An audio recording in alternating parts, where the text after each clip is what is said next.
मैंने अक्सर गाँव में, कस्बों में, छोटे शहरों में औरतों को घूंघट करते देखा है। गाँव से मैं भी हूँ और मैंने भी घूंघट किया है। लेकिन मेरी बचपन से एक आदत है कि मुझे कुछ चीज़ें अगर सही नहीं लगती हैं या कोई इंसान कहता है कि ये करना ज़रूरी है, ये किया जाता है, ये ऐसा ही होता चला आया है, तो मुझे उसके पीछे का कारण जानना होता है। बचपन से ही मेरी ये आदत है। अगर मम्मी ने कुछ कहा कि नहीं ऐसा होता है तो क्यों होता है, इसकी वजह बताओ। अगर वजह नहीं है आपके पास तो इसका मतलब है कि ये सदियों से चली आ रही प्रथा को सिर्फ और सिर्फ फॉलो किया जा रहा है, इसमें कोई लॉजिक नहीं है।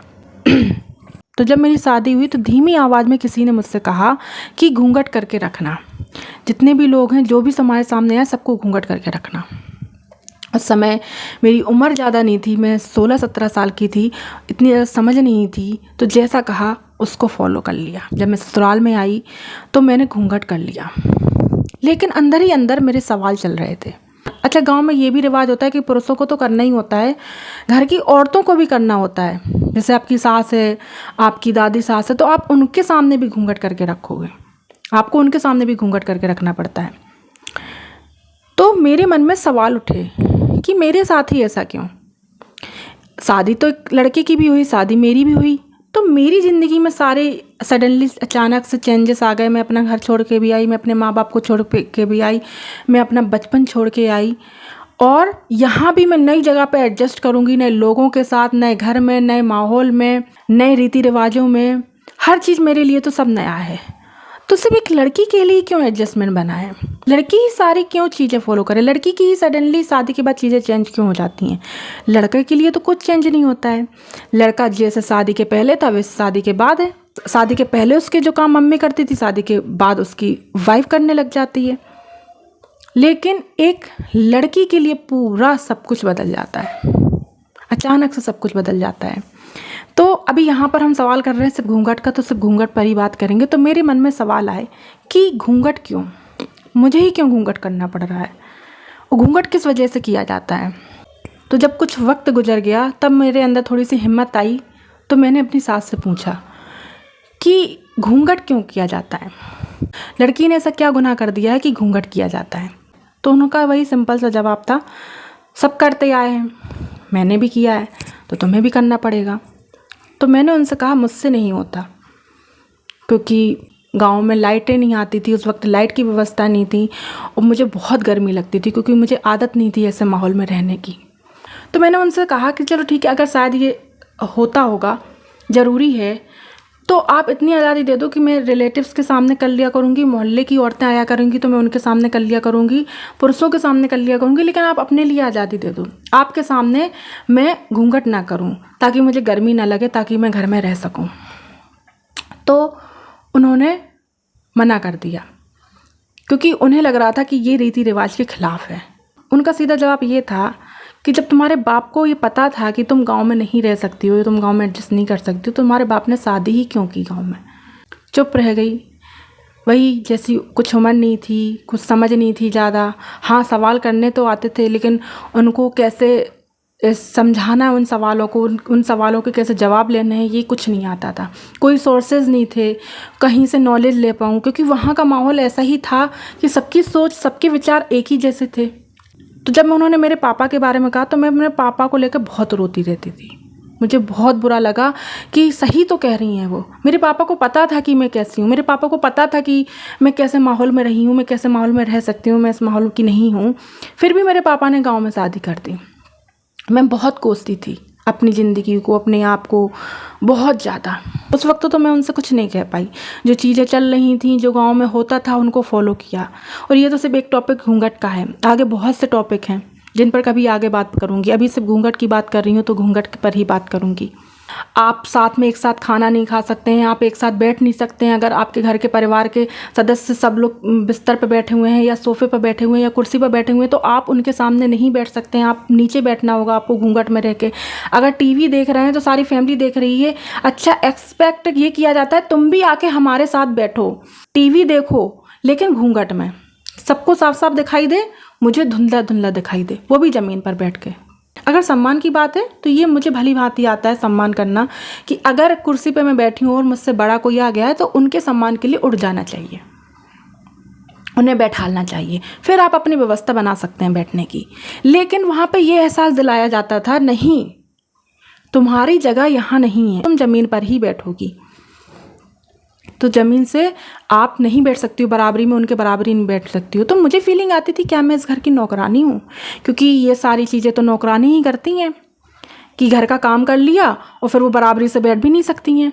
तो एक सम्मान और नौकरानी में बहुत फ़र्क होता है। बड़ों को सम्मान देने में और बहू को नौकरानी समझने में बहुत फ़र्क होता है। तो गाँव में ऐसे ही रहा जाता है, उन लोगों को ये नॉर्मल लगता है। लेकिन जब मेरे साथ ये चीज़ें हुई तो मुझे ये सब नॉर्मल नहीं लगी। मेरे अंदर बहुत ही सवाल चलते थे, लेकिन मेरे पास कोई जवाब नहीं था। मुझे ये सारी चीज़ें बहुत खटकती थी। बहुत सी छोटी छोटी चीज़ें ऐसी थी जो बहुत मुझे खटकती थी, जो मेरे अंदर उनके लिए मेरे सवाल चलते रहते थे, लेकिन मेरे पास जवाब नहीं था, ना ही कोई मुझे जवाब देने वाला था। वही जैसे कि कोई ना कोई सोर्सेज थे, ना कोई नॉलेज थी। मैं बस इतना जानना चाहती थी कि ऐसा क्यों होता आया है, क्यों हुआ, एक औरत पे ही इतना अत्याचार, एक औरत पे ही इतनी ज़्यादा पाबंदी, या एक औरत पे ही इतना सब कुछ क्यों लागू है? एक पुरुष की ज़िंदगी क्यों जैसी है वैसी ही है, लेकिन औरत की पूरी बदल जाती है। और कमाल की बात आपको पता है कि गाँव में औरतों की ज़िंदगी बर्बाद करने वाली भी औरतें ही होती हैं। उनका मानना ये होता है कि हमने सहा है तो आप भी सहेंगे, हमने ऐसा किया है तो आप भी करेंगे। अच्छा, नॉलेज की कमी है। सबसे पहली बात तो नॉलेज की कमी है। नॉलेज लेनी नहीं है, समझना ही नहीं है कि क्या सही है क्या गलत है। बस जो होता चला आ रहा है उसको हम फॉलो करते चले आएंगे। क्यों होता चला जा रहा है, किस वजह से होता चला आया, क्यों शुरू हुआ है, कब ख़त्म हो गया, उन्हें कुछ नहीं पता। उन्हें सिर्फ ये पता है कि ये होता चला आया और वो आगे की पीढ़ी पर थोपते हैं, और आगे की पीढ़ी भी उसे फॉलो कर रही होती है। लेकिन मुझे वो चीज़ें बहुत खटकी। बहुत सी ऐसी चीज़ें थी छोटी छोटी जो खटकती थी, लेकिन मेरे सवालों के जवाब मुझे नहीं मिल रहे थे। मैं रोती रहती थी, मैं घुटती रहती थी, लेकिन उन चीज़ों को फॉलो भी कर रही थी, क्योंकि मेरे पास कोई और ऑप्शन नहीं था, मेरे पास कोई और रास्ता नहीं था। धीरे धीरे धीरे मैंने नॉलेज लेनी शुरू की, मैंने सोर्सेज लेने शुरू किए कि ये क्यों होता है, ऐसा किस वजह से हुआ। तब मुझे पता चला कि घूंघट जैसी प्रथा तो थी ही नहीं हमारी संस्कृति में। कहीं भी घूंघट प्रथा नहीं थी, कहीं भी नहीं लिखा है घूंघट प्रथा। अच्छा, कुछ महानुभाव आएंगे तो वो ये कहेंगे, अरे घूंघट तो बड़ों को सम्मान के लिए होता है। क्यों भाई? औरत ही सम्मान करे बड़ों का, पुरुष नहीं कर सकते हैं बड़ों का सम्मान? पुरुष भी लें घूंघट सम्मान के लिए। घूंघट नहीं था, सर पे पल्ला था, सर पे पल्ला रखते थे। तो माय डियर फ्रेंड्स, अगर सर पे पल्ला महिलाएं रखती थीं तो पहले के ज़माने में पुरुष भी पगड़ी रखते थे। कहीं साफ़ा चलता था, कहीं पगड़ी चलती थी, कहीं पे कुछ चलता था, कुछ ना कुछ वो सर पे रखते थे। अगर आप पुरानी चीज़ों में जाएंगे, पुराने लोगों को देखेंगे, और जो गांव से जुड़े हुए हैं, जिन्होंने अपने पुराने लोगों को देखा हुआ है, वो सर पे पगड़ी रखते थे या साफ़ा रखते थे, अंगोछा रखते थे। कहीं अंगोछा बोलते हैं, कहीं अंगरवार बोलते हैं, कहीं कहीं कुछ बोलते हैं, लेकिन वो यूज करते थे उसका। तो अगर प्रथा चल रही है तो उससे औरत के लिए नहीं चल रही थी, पुरुष के लिए भी चल रही थी। अच्छा, अगर औरत जो है बिंदी लगाती है तो पुरुष भी तिलक लगाते थे। औरत कुंडल पहनती है, कानों में कुछ पहनती थी, तो पुरुष भी पहले ज़माने में कुंडल पहनते थे, हाथों में पहनते थे, गले में पहनते थे, पैरों में भी पहनते थे। आपने अभी भी राजस्थान साइड में जो पुराने लोग हैं वो अभी भी पहनते हैं। आपने नोटिस किया होगा, देखा हो तो वो अभी भी पैरों में पहनते हैं। लोहे का तरीके का कुछ होता है, कुछ कड़ा वड़ा सा होता है, वो पहनते हैं। तो कहाँ से औरत और पुरुष में कहाँ से परिवर्तन आ गया? सब एक ही तो था, लेकिन पुरुषों ने तो समय रहते सब कुछ बदल दिया। पहले धोती कुर्ता थे, अगर साड़ी पहनती थी महिलाएं तो पुरुष धोती कुर्ता पहनते थे। तो पुरुष तो धोती कुर्ता से धोती पजामा में आए, धोती पजामा से पैंट शर्ट में आए, पैंट शर्ट से लोअर टी शर्ट में आए, लोअर टी शर्ट से शॉर्ट्स में आ गए। लेकिन औरत से यही कहा जाता है घूंघट में रहो। कहाँ से भाई ये चीज़ें सही हैं? तो जब मैंने जानकारी की, जब मैंने नॉलेज ली, जब मैंने चीज़ों को जाना खंगाला कि ये कहाँ से चला, तब मुझे पता चला कि घूंघट जैसी चीज़ तो हमारी संस्कृति में थी ही नहीं। ये आई थी मुग़ल काल में।